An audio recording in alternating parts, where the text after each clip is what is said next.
অনেকদিন পর আবার একটি নতুন ভিডিও নিয়ে আমি ফিরে এলাম। আজকের ক্লাসের বিষয়বস্তু হচ্ছে নিউটনের থার্ড লয়ের একটা প্রকৃষ্ট একটা উদাহরণ, এবং প্রশ্নটা এমনভাবেও আসে যে ঘোড়া গাড়িকে টানে, আবার নিউটনের থার্ড ল অনুসারে গাড়িও ঘোড়াকে টানে।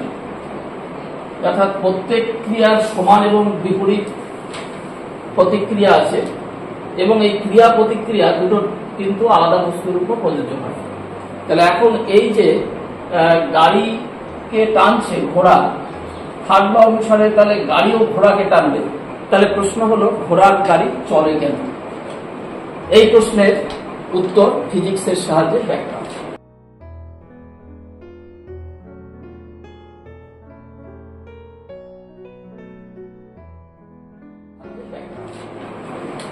আমরা এখানে দেখতে পাচ্ছি একটা ঘোড়া।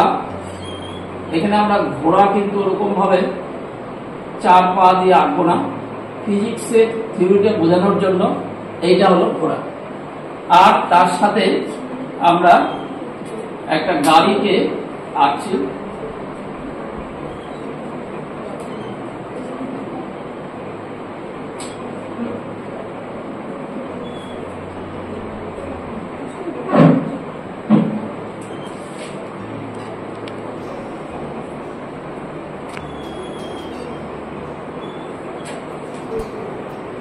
এই হচ্ছে ঘোড়া।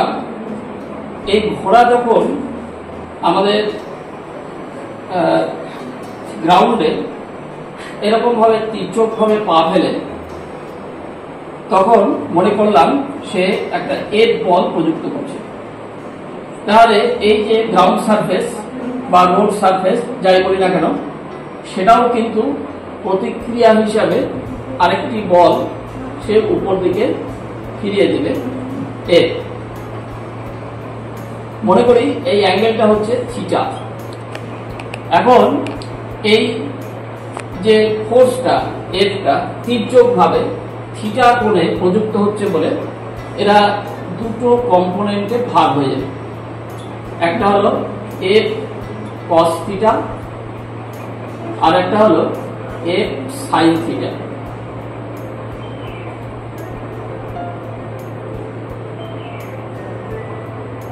এটা গেল ঘোড়ার ব্যাপার। ঘোড়া যে বল প্রযুক্ত করছে তাকে রিজলভ করে দিলাম। এবার ঘোড়াটা এই যে গাড়িকে টানছিল যে বল দ্বারা, মনে করলাম সেটার জন্য গাড়িতে একটা টেনশন ক্রিয়া করছে, অর্থাৎ টান ক্রিয়া করছে, দ্যাট ইজ টি। তাহলে গাড়িও ঘোড়াকে কিন্তু অপোজিট একটা বলে টানবে, দ্যাট ইজ অলসো টি।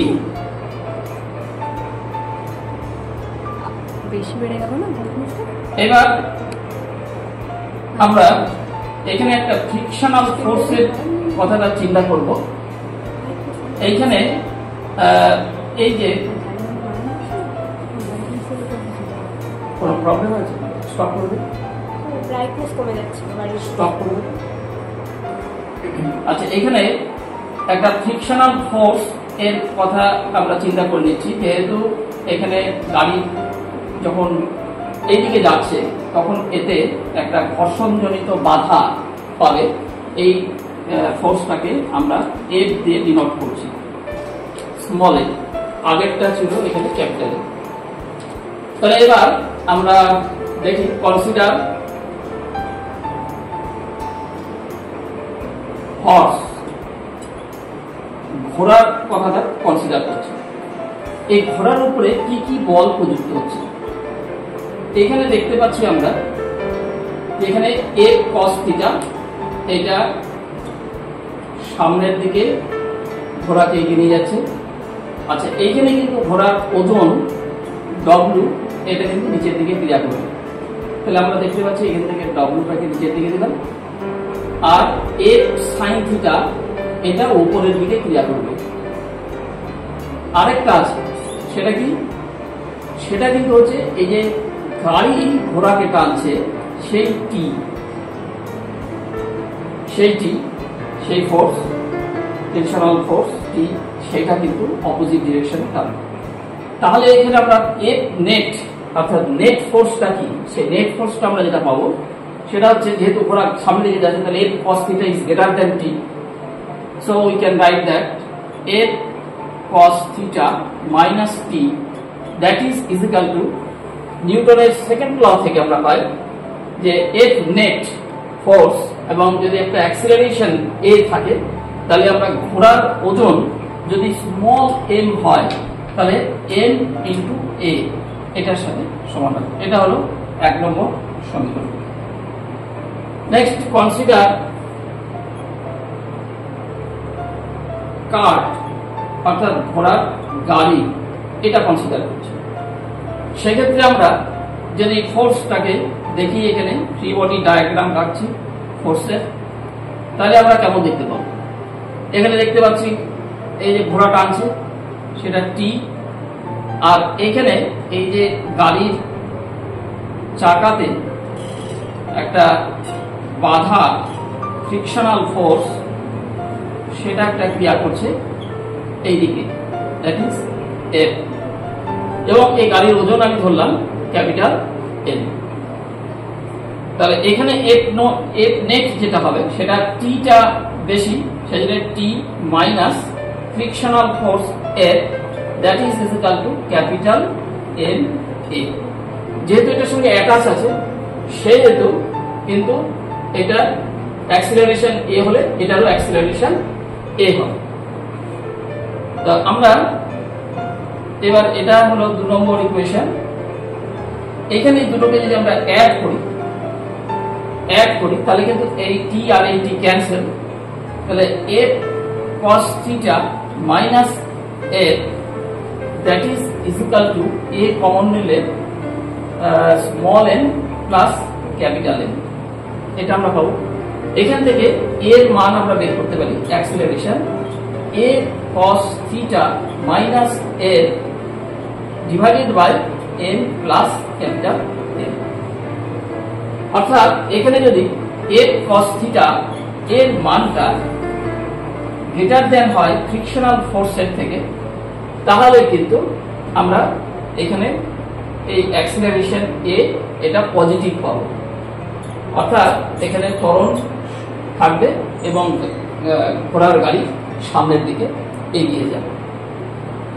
এবার একটা জিনিস আছে এখানে বোঝার, সেটা হচ্ছে যে এইখানে কিন্তু এফ সাইন থিটা যদি ঘোড়ার ক্ষেত্রে আমরা দেখি, শুধুমাত্র ঘোড়ার ক্ষেত্রে, এই ক্ষেত্রে দেখতে পাচ্ছি আমরা এই ভার্টিক্যাল কম্পোনেন্ট এটাকে যদি আমরা ইকুয়াল করি তাহলে for equilibrium condition F sine theta is equal two কিন্তু ডব্লিউ হবে, অর্থাৎ ঘোড়ার ওজনের সাথে এই এফ সাইন থিটাটা প্রশমিত হয়ে যাচ্ছে। কিন্তু কোনো কারণে যদি ঘোড়া খুব শীর্ণ হয়, অর্থাৎ একদম খেতে পাইনি, ছোলা টোলা খাওয়ায়নি আর কি, তাহলে ঘোড়ার অবস্থা মানে হবে কি যে ও এই ডব্লুটা কিন্তু তখন কম হয়ে যাবে, অর্থাৎ W is less than F sine theta হয়ে যাবে। তখন সে কি হবে, তো এফ সাইন থিটা ঘোড়া প্রাণপণ চেষ্টা করছে ফোর্স অ্যাপ্লাই করার, সামনের দিকে একবারে টপক করে যেতে চাইছে, কিন্তু কি হবে ওর এই এফ সাইন থিটার প্রভাবে ও শূন্যে উঠে যাবে।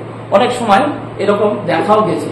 আমি যখন ফারাক্কা ব্যারেজে গভর্নমেন্ট অফ ইন্ডিয়ার ট্রেনিং এ ছিলাম, ওইখানে টানা ছিল, তো ওই টানাতে সাউরিরা যখন বসে যখন ঘোড়াতে গাড়িতে আমি উঠেছিলাম একবার, তো এরকম একদম পাতলা ঘোড়া আর কি, খেতে পায় না এইরকম ঘোড়া, তো দেখা যাচ্ছে তাহলে তার টানতে পারছে না, তখন একজনকে আবার ড্রপ করতে হলো, নামিয়ে দিতে হলো, নাহলে ঘোড়া কিন্তু শূন্যে উঠে যাচ্ছে। এই এক সাইন থিটার প্রভাবে ঘোড়া তখন উপরের দিকে উঠে যাবে। আজকে টপিকস এখানে, আবার নেক্সট আরেকটা কোনো টপিকস নিয়ে আমরা আরেকটা কোনো নেক্সট ক্লাসে ফিরে আসবো।